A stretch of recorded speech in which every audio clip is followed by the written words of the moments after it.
নমস্কার বন্ধুরা, এই দুপুরে ভাত, মাছের মাথা দিয়ে চাল কুমড়োর ঘন্ট আর ডিমের তরকারি আলু দিয়ে গন্ধরাজ লেবু।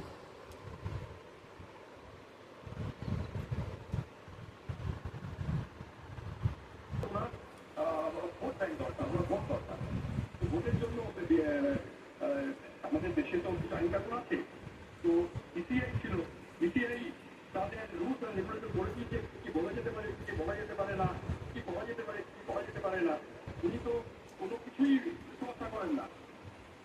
আর ওনার কথা কিন্তু সাংবিধানিক পোস্টে থাকা মানুষ আর এত বড় নেত্রী, তারা ভারতবর্ষ যাকে চেনে জানে, তিনি এরকম ভাবে একটা কথা করে বলতে পারে, এটা তো আমার মনে হয় সাধারণ মানুষের প্রত্যেকের মনে এই প্রশ্নটা রয়ে গেছে।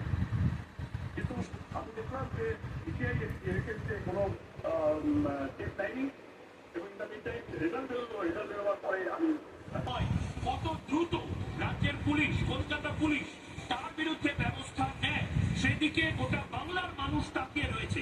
কারণ মমতা বন্দ্যোপাধ্যায় যেভাবে মিথ্যে মামলা দিয়ে একের পর এক বিরোধী নেতা, একের পর এক সাংবাদিক, ইউটিউবারকে যেভাবে থানায় ডেকে পাঠাতো, ঠিক সেই